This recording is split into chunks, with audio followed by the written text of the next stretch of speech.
Fala pessoal, bem-vindos ao Space Orbit! E o Starship SN-15 caiu na estrada, não literalmente, e chegou ao seu destino final, o pad suborbital A. A campanha de testes teve início, porém, diferente dos últimos protótipos, devemos esperar mais etapas para qualificar este Starship para o voo. Com a sua consequente movimentação, foi possível observar melhor as proteções térmicas instaladas. A montagem em favo de mel permite um encaixe perfeito, além de não depender de peças numeradas e estrategicamente posicionadas como ocorria nos ônibus espaciais. Com isso, a produção ganha escala e rapidamente é possível instalar os hexágonos. Uma pena que o engenheiro que escolheu esta disposição no SN-15 não estava nem aí para o toque das pessoas, pois foi feito de forma assimétrica, muito provavelmente para entender o comportamento da estrutura em um mesmo setor do Starship. Vale lembrar que, como o SN-15 ainda fará um voo suborbital, as placas estão sendo testadas para fixação e não diretamente para aguentar as temperaturas de um voo orbital. E o primeiro teste desse Starship já aconteceu, se tratando de uma pressurização em temperatura ambiente, onde o gás nitrogênio é injetado nos tanques, buscando eventuais trincas, falhas na soldagem e outros locais de vazamento. Como não aparentou nenhuma anormalidade, podemos concluir que o teste foi bem sucedido. Sendo assim, temos datas de testes marcadas para os dias 12 e 13 de abril, de acordo com os fechamentos de rodovia programados até o momento desta gravação. Podemos esperar a realização de alguns testes criogênicos, onde o nitrogênio líquido é bombeado e pressurizado nos tanques, de forma a verificar as condições de voo, juntamente com a colocação de um simulador de empuxo que, como o próprio nome diz, reproduz a força exercida pelos motores Raptor durante o lançamento. Só após essa fase poderemos ver os testes estáticos ocorrendo, mas não vai se empolgando tão rápido, pois ainda não há nenhuma informação sobre a conclusão das investigações do incidente do SN-11. Sendo assim, devemos ver este protótipo voando somente no final de abril.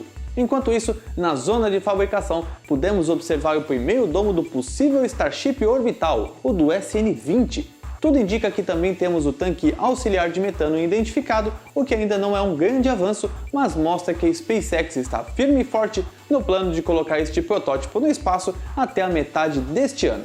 Um domo do Starship está sendo testado para colocar os encaixes do Raptor para o vácuo. Vemos nessas imagens que uma espécie de suporte foi instalada de forma a distribuir o empuxo do motor uniformemente ao longo do domo. Como se trata de uma superfície angulada, caso nenhum reforço fosse colocado, a estrutura não aguentaria e acabaria por ser dobrada ou mesmo rompida durante o funcionamento dos Raptors. Sendo assim, aparentemente cada motor para o vácuo terá o seu próprio suporte.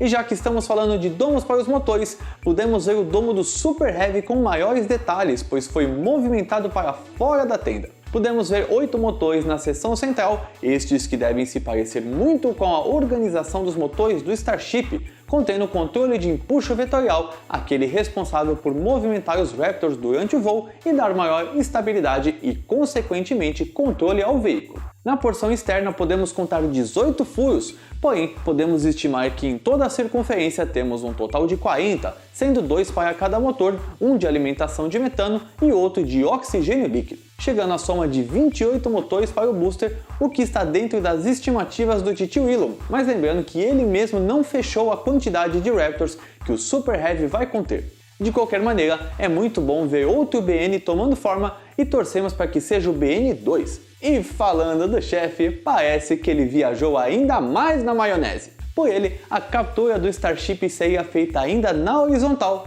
sem a necessidade de queima de pouso. Ou ainda mais ousado, se é que é possível, não utilizaria as pernas de pouso e com o auxílio da torre, colocando o Starship apoiado na seção do trem de pouso.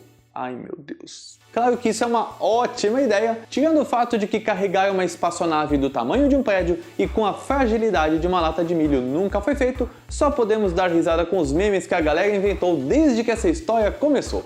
Mas de acordo com Titio Musk, os pontos de apoio do Super Heavy ficariam logo abaixo das grelhas, deixando os amortecedores para a redução da velocidade do booster instalados nos braços da torre, fazendo assim uma desaceleração gradual que respeite os limites estruturais do foguete.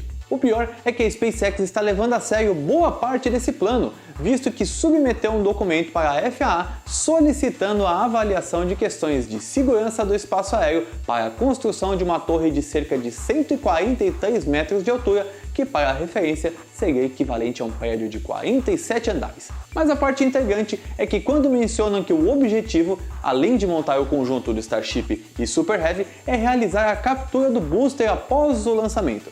Se vai dar certo ou não é outra história, o fato é que este tipo de pouso com auxílio está nos planos e, ao que tudo indica, já está sendo aplicado na torre atualmente em construção no pad orbital.